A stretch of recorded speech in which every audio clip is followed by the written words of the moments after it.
Selamat siang, Pak Neil Castro Ya, KB. siang Ibu. Baik, terima kasih sudah bergabung Iya, baik. menyempatkan waktu bersama kami di Metro Siang. Tentunya kami mengucapkan dan juga turut berduka cita atas peristiwa ini. Pak KB, bagaimana ketika Iren pada saat itu kontraksi seperti apa yang dirasakan, kemudian bagaimana keluarga membawa dari rumah sakit satu, kemudian ke rumah sakit yang lain, sampai 4 rumah sakit yang menolak? Itu awalnya jam 2 menjelang jam 3 dari kampung. Kebetulan ada ipar-ipar dorong yang antar ke Wari. Sudah sampai di Wari itu di ruang bersalin itu ya mungkin dari jam 3 lewat sampai di jam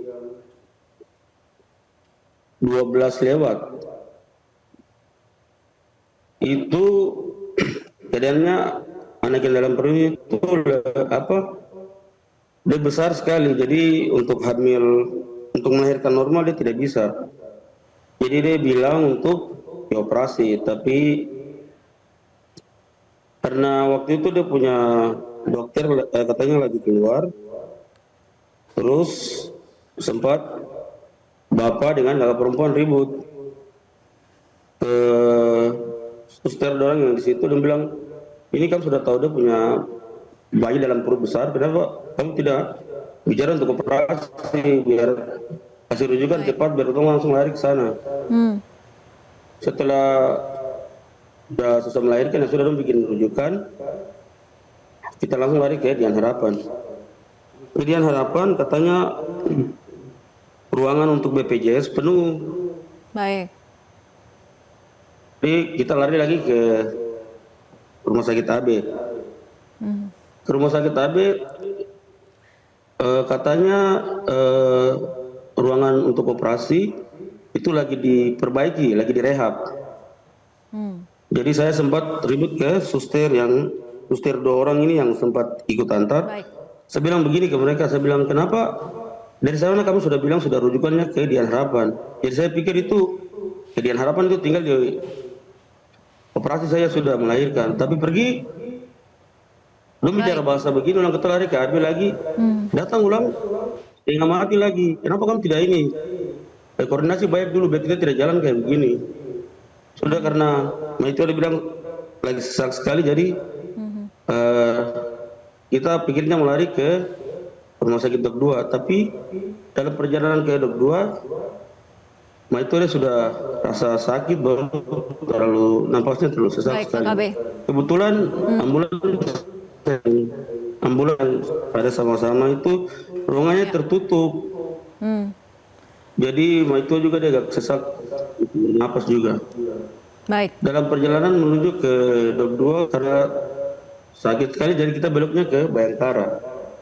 Pak KB, boleh sampai situ dulu. Ini juga ada Sampai Kepala Dinas Kesehatan Provinsi Papua, Ari Pongtiku. Tapi nanti kita akan lanjutkan perbincangan usai jeda. Tetap bersama kami di Metro Siang.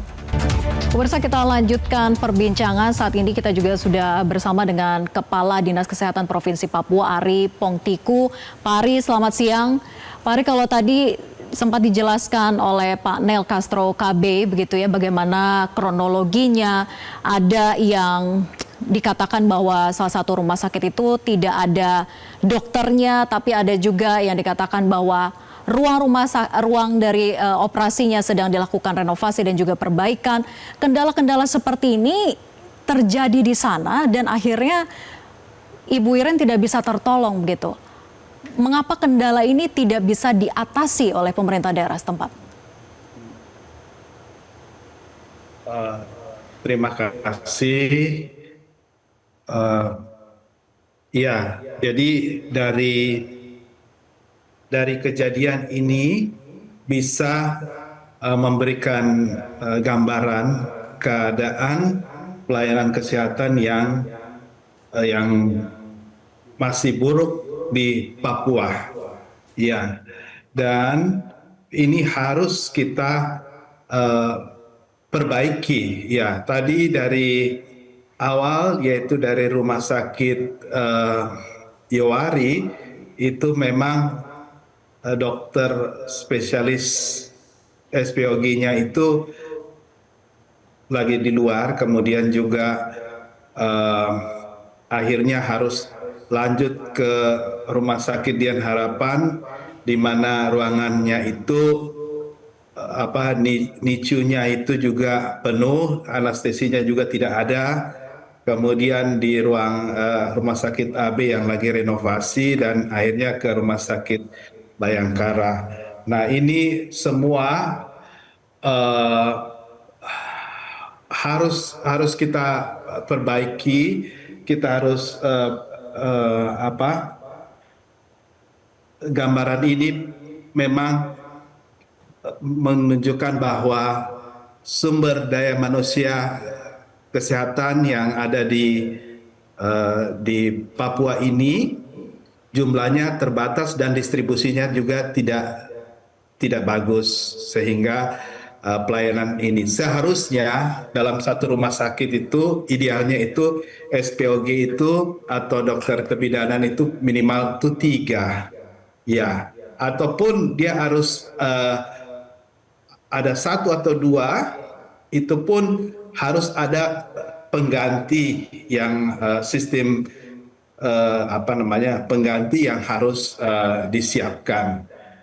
Dan kemudian juga dalam hal pelayanan di rumah sakit, namanya rumah sakit ya, itu harus ada, walaupun direnovasi harus ada cadangan untuk OK, karena itulah kehidupan daripada rumah sakit. Jadi itu termasuk juga salah. Kemudian juga penanganan dari rumah sakit itu harus mereka bisa terima, yaitu paling tidak mereka lihat dan membawa pasien itu ke UGD dan juga memberikan pertolongan yang penting, seperti misalnya untuk jalan napas, oksigen dan sebagainya, Ya, Ari. sambil mempersiapkan rujukan di mana rumah sakit yang Ari. available, yang bisa menerima rujukan itu.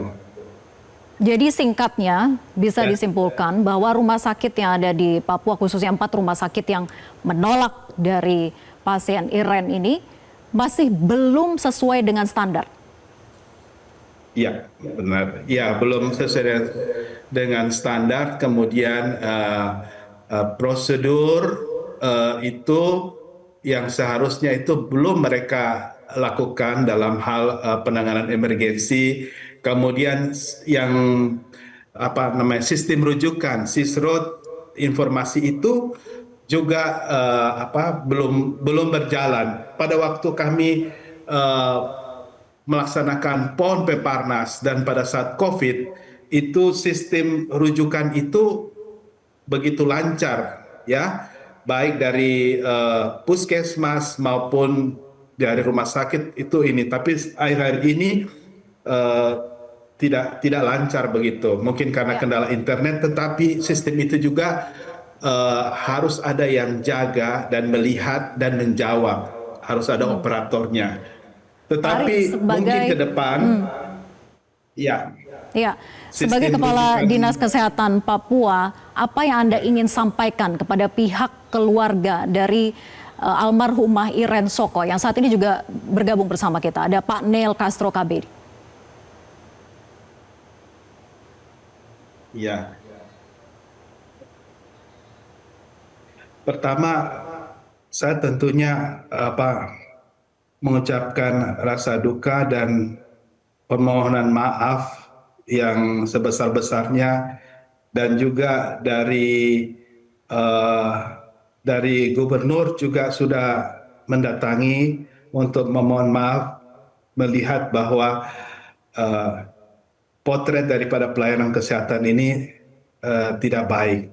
Dan tentunya dengan keadaan seperti ini, pembelajaran ini, kami akan memperbaiki diri, memperbaiki sistem pelayanan yang ada di Papua ini. Kasus ini juga sudah menjadi viral sehingga sampai di Jakarta pun mereka ada datang dan melihat dan memberikan masukan bagaimana memperbaiki eh, sistem pelayanan di rumah sakit, tata kelola, dan banyak masukan untuk memperbaiki ke depan. Baik juga sumber daya manusianya, dokter ahlinya, kemudian juga sistem rujukan, ya, sisrodnya, kemudian juga tentunya evaluasi dan pengawasan dari peran daripada dinas kesehatan itu perlu ditingkatkan. Ya, sekali lagi Baik. saya hanya bisa mengatakan permohonan maaf dan duka tadi. Terima kasih. Pak KB, tadi disampaikan permohonan maaf dari Pak Ari sebagai Kepala Dinas Kesehatan Papua dan menyatakan bahwa memang mengakui sistem rumah sakit standar di sana masih sangat buruk begitu ya. Perlu banyak evaluasi. Apa yang ingin Anda sampaikan?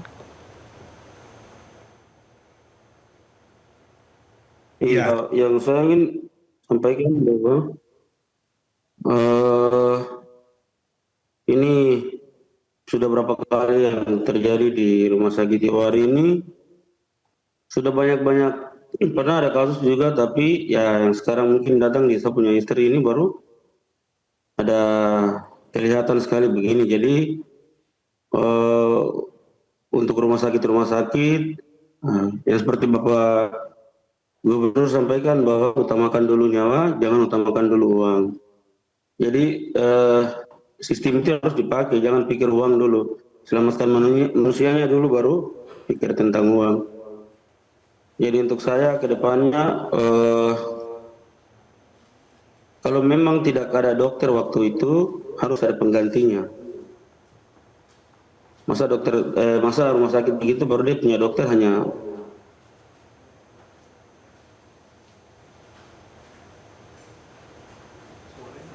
Ya, Pak KB masih terhubung bersama kami? Baik, saya ke Pak Ari lagi. Pak Ari, tadi disampaikan oleh Pak KB bahwa ini bukan kejadian pertama begitu ya, sudah banyak yang mengalami. Apa tindakan nyata yang ingin dilakukan Pak? Bukan hanya sekedar evaluasi saja, jangan sampai ada korban lagi ke depan. Iya, baik. Kami tindakan nyata adalah kami sudah bersama-sama melakukan audit dan sehingga audit juga dari Kementerian Kesehatan, terus ada juga dari Izin Kemendagri. Pak KB. Ya. Ya, sehingga nantinya masukan ini kami harus ditindaklanjuti untuk bagaimana mengelola rumah sakit ini lebih baik. Ya, saya pikir itu dan sudah cukup banyak masukan ya yang diberikan, baik sumber daya kesehatannya, kemudian sistem rujukan tadi, ambulansnya, orangnya, bagaimana mereka harus bersikap untuk memberikan pelayanan, termasuk tadi statement daripada Pak Gubernur juga sama seperti yang ada di undang-undang. Kalau pada kasus emergensi itu tidak boleh ada lagi mengutamakan atau mempertanyakan tentang biaya, yang pasti adalah harus ditolong. Iya. Menteri Kesehatan Budi Gunadi Sadikin juga menyatakan bahwa terkait dengan biaya yang diminta di awal uang muka 4 juta rupiah dengan alasan BPJS penuh, investigasinya sudah sejauh mana Pak Ari? Ya, sudah dilakukan